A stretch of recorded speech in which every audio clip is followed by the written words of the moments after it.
Constitutional Amendment Bill number 3, which is unconstitutional and which has divided Zimbabweans, is none other than Glenn Mpani.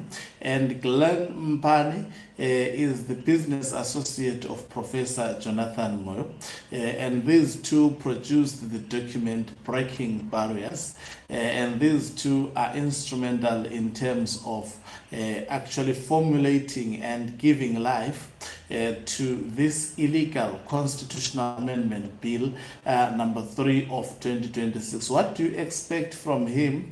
Anyway, you expect from him to defend what he crafted, because he was paid money to do so. It is not because he crafted this without expecting any money. They received millions from the desperate Emerson Dambuzo Mnangagwa, who didn't know how to actually go around prolonging his stay in power. And these two, that is Professor Jonathan Moyo and Glenn Mpani, offered a solution, but they demanded a lot of money out of it, and they promised that they were going to help give life to this unconstitutional endeavor. He has penned out an article which has been covered by the South African actually online publication entitled Rethinking Presidential Elections, Why an Indirect System May Serve Zimbabwe Better. And it is written migration issues. I don't know how this actually covers issues of migration. Greetings once again and welcome to your lovely channel, the Hlonipani Global News. If you are watching us for the very first time, please do remember to press the red or black subscribe button so that next time when we beam live, you become the very first one to watch us. So this is what he has written. He says, I have followed closely following the debate around Constitution of Zimbabwe Amendment number 3 bill with keen interest. Working in political campaigns, I have reflected deeply on what the bill's proposed changes mean, not just for governance, but for how campaigns are designed, executed, and won. That perspective has shaped my thinking in ways I did not initially anticipate. There is a fundamental question at the heart of Zimbabwe's political future. How should a president be chosen? I think that was not the question of Zimbabweans. It's the question that in fact, there was no question about it. This was imposed to the people of Zimbabwe. So people of Zimbabwe did not have a problem of how a president is chosen. In fact, this is changed by Glenn Mpani and Professor Jonathan Moyo because they want to assist Mnangagwa to stay longer in power. It's not an issue emanating from Zimbabweans. I thought I should actually address that point blank. He goes on to say, direct elections have long been treated as the gold standard of democracy. Citizens vote, a leader emerges, and legitimacy is assumed. Yet this assumption deserves scrutiny. Across Africa, most presidential systems rely on direct elections. Yet this has not consistently translated into stability or public trust. This has nothing to do again with stability or public trust. I mean, how the elections are conducted. It's not direct elections which have problems. It's the character behind the conduct of the direct elections. So it goes on to say, according to Afrobarometer, trust in elections and electoral bodies across many African countries frequently falls below 50%. High participation does not automatically produce legitimate outcomes. In Zimbabwe specifically, direct elections have personalized politics to a damaging degree, intensifying winner-takes-all dynamics and consistently elevated tribal emotion over policy substance. The ballot paper feels empowering. The aftermath frequent is not. An indirect system where parliament elects the president does not remove democracy. Sorry, I don't know what I've done. Let me just take it up again. So they say an indirect system where parliament elects a president does not remove democracy, it restructures it around institutions rather than personalities. This is not a radical experiment. Germany elects its president through a federal convention. India uses an electoral college. South Africa's president is elected by parliament. They are not fringe arrangements. They are the architecture of some of the world's most stable democracies. Leadership in these systems emerges through coalition building and structured deliberation rather than purely national popularity contest driven by money mobilization and ethnic arithmetic. Research by a Swedish-based electoral institute idea demonstrates that closely contested direct presidential elections are significantly more likely to trigger post-election disputes than these mediated through institutional processes. Zimbabwe has experimented the first hand across multiple cycles. Zimbabwe's most enduring, I think also, let me just emphasize on this. This guy is just trying to play, a poor mind game because Zimbabweans, the violence in Zimbabwe should not be allocated in the electoral system. The political violence during elections, it is actually orchestrated, managed by, and also implemented by state agents. This is what happens in Zimbabwe. The Zimbabweans would not fight against each other over elections. There is absolutely no record of that, except the state deploying personalities to target specifically opposition. It hasn't been the other way around, whereby opposition fight with ZANU-PF members. We've never recorded such incidences since the Africans started governing Zimbabwe. So that does not exist in Zimbabwe. And they are trying to justify something that they proposed as an idea, a very poor idea that is anti-Zimbabwean, that would never be supported and embraced by Zimbabweans. It goes on to say, Zimbabwe's most enduring governance challenge has been the dominance of individuals over institutions.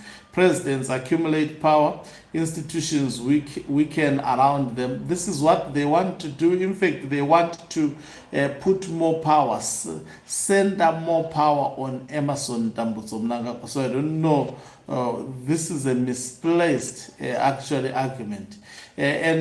Okay, so these people wants to give an impression. This Glenn Mpane is from South Africa, who was working with Professor Jonathan Moyo. He was paid to come up with Constitutional Amendment Bill number 3 of 2026.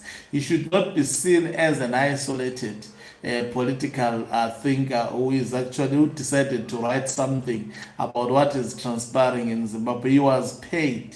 And he is actually doing so because he was paid. He is giving a service. It's not an input coming out, a free input, so to speak. He was paid, and most probably paid this publication to publicize this unpopular article.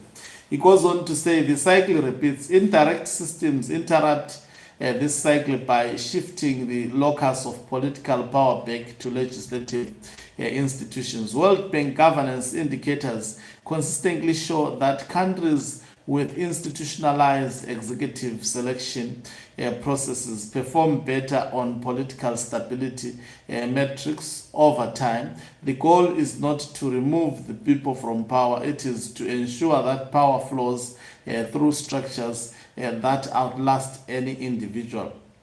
From a campaign perspective, this shift is profound and largely appreciated in the current debate. Let me be direct about what it means for those of us who work in this field personally. In a direct presidential election, the campaign is essentially a war of which the candidate who can mobilize the most bodies, dominate the most airwaves, and ignite the most emotional loyalty wins. Campaign budgets flow overwhelmingly towards the presidential candidate. Legislative races are afterthoughts.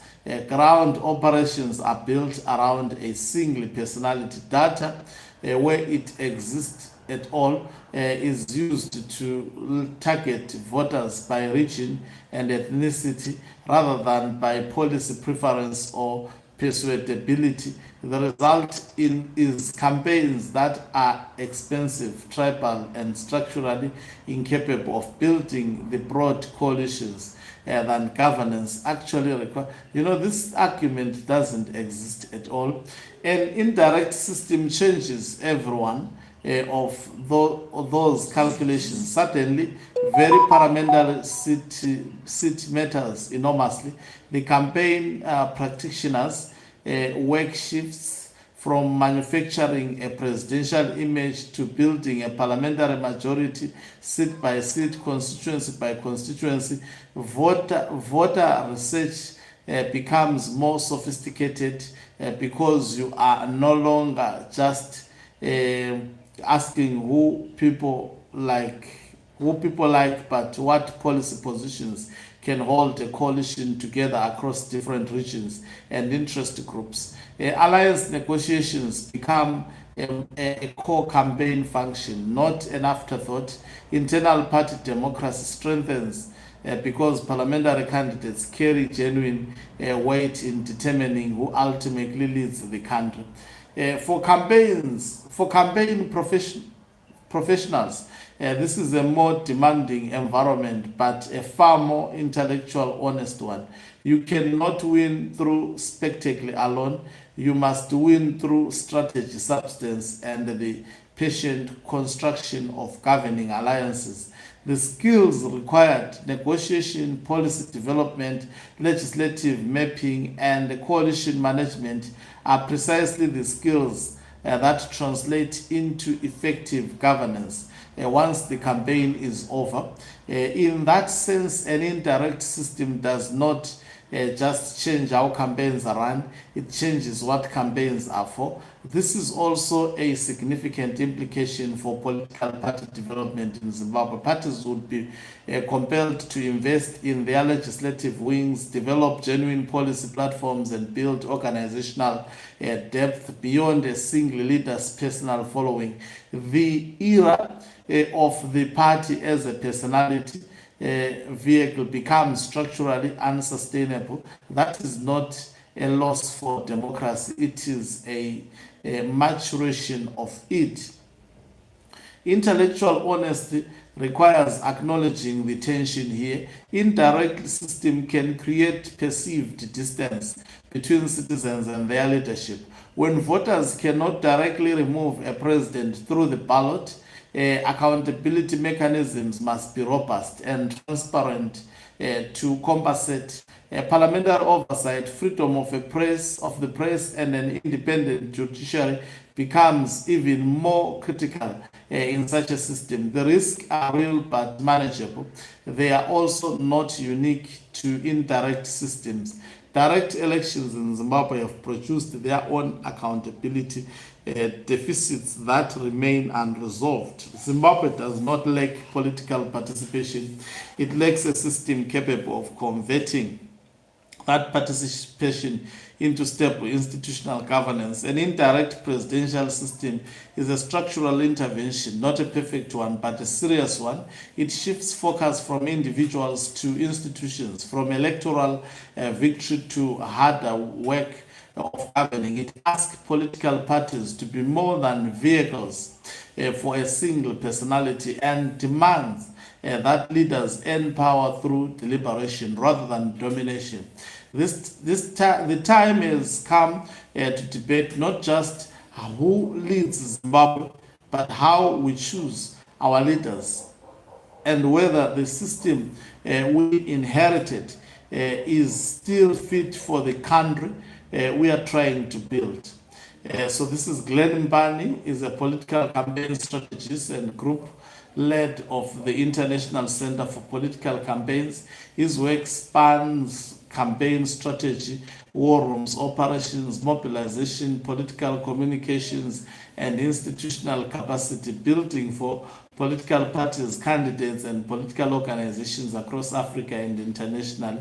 The views expressed here do not reflect those of the Sunday Independent, IOL, or independent media. So this is Glenn Mbane. We know Glenn Mbane was paid by Mnangagwa. So you expect him to try and play every card to justify why it was necessary for Mnangagwa to pay him money. It's not in the interest of the people of Zimbabwe.